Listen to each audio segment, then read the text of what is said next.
Hello, welcome to Little Steps. My name is Tim.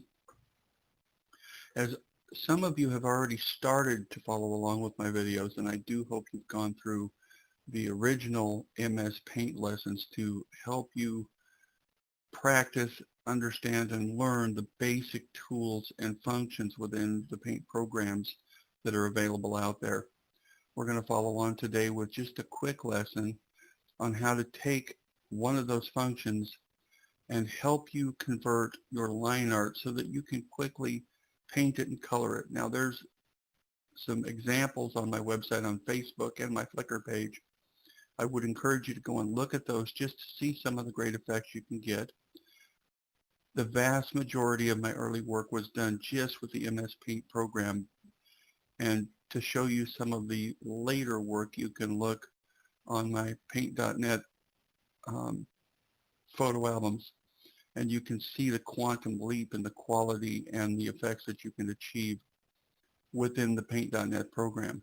The paint.net program is a free online open source program, which means it's free to download, use. You're not required to license it, so please go to the www.getpaint.net. The Get Paint is all one word.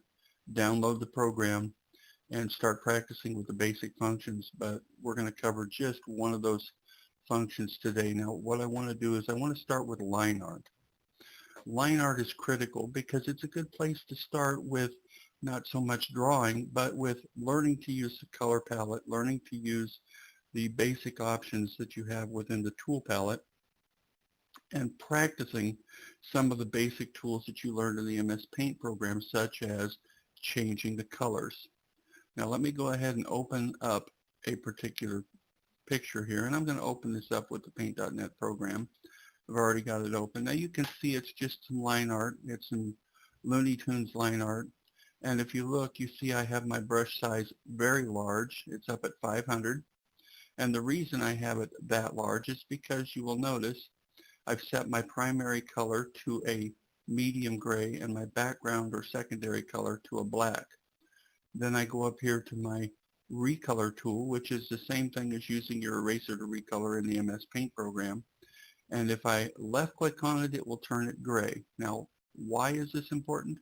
Because what this is going to do is if you have any gray pixels on this black outline, what it's going to do is it's going to sharpen up the image, as you can clearly see it doing here. And you notice it went through and it sharpened up the whole picture, not just the area where I colored it in gray. It's very critical that you learn how to do this, but you also need to understand a couple other features and functions. You have to pay attention and be aware up here where it says tolerance. You don't want to go anywhere above about 30% on the tolerances. The reason being, and I'll demonstrate this, we go up here to 32%. Now, if I left click on it, you see it turns it gray. And if I right click on it now, it's still doing a fair job. If I jump up here to the tolerance of in the 40s and I left click on it and then I right click on it, it's going to turn completely black. Oh, it didn't. That's kind of shocking. Okay, well, in a lot of cases, if you move this tolerance too high, it will in fact, at a certain point when you get to this tolerance percentage, will change the white to black. So please be aware of that these tolerances and these tools do have specific guidelines in order for you to get the desired effects. So in the case of the paint.net program, you really do need to understand the different functions and how they will affect other functions. Let's open up another one here. And you'll notice this one's pretty dark. But if I right click on it, you're going to see it really get crisper. And what that's doing is there's some gray pixels down on this line art. And what it's doing when I right click is it's actually going through and it's changing the gray pixels in the primary color over to black, which is basically sharpening up the image and removing the gray pixels. If you don't do this, let me demonstrate what happens here on this next picture. If I open this one up, now you can see if I right click, I get the black. And if I left click, I get the other. But if I just go in here and I change to a blue, okay, and then I change over to my paint can and I try painting something like this. Let me zoom on in here so you can see really clearly that the colors are bleeding. And you can see that the color rim around this particular line art is now gray. If you go down here to the bottom and I color it in, you can see it's nice and crisp and there's no gray outline in between. That's what you're trying to eliminate when you do this. So please be aware of that, and when you're using this program, please make note of this, that what you do and the tools you're using are going to have a dramatic effect with the outcome. You notice here that I went and I can change it from blue to black because I now have my primary color set to blue.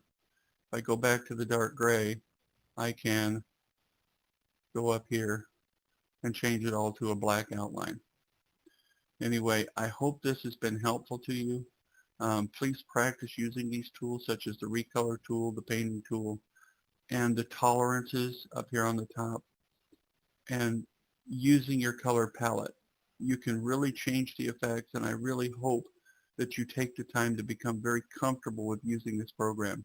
It is free, it is fun, and you can really have some dramatic effects. And if you haven't already gone through the layering lessons that I posted on YouTube, please go through those. You can find out just how cool it is to go through and to layer colors on just a little bit at a time using the expanded palette. If you'll use the transparency on that, you can really come up with some cool effects and some shading. And if you mix it in with your blurs effects, you can really come up with some nice shading and contrast. And you can look at my profile photos on my Facebook page and see just some of the neat effects I've had. Please make a note that a lot of those cartoons that I put onto that page started out as exactly this, nothing more than line art. So you can do this. It's really not difficult. And one of the first steps that you do want to go through is go ahead and crisp up your lines here with the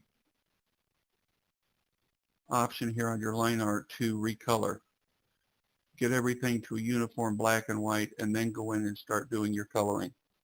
This will really help you when it comes to doing the shading work as well, because if you have shades of gray on your line art and you go and try and color it in, it's going to come out looking splotchy every single time.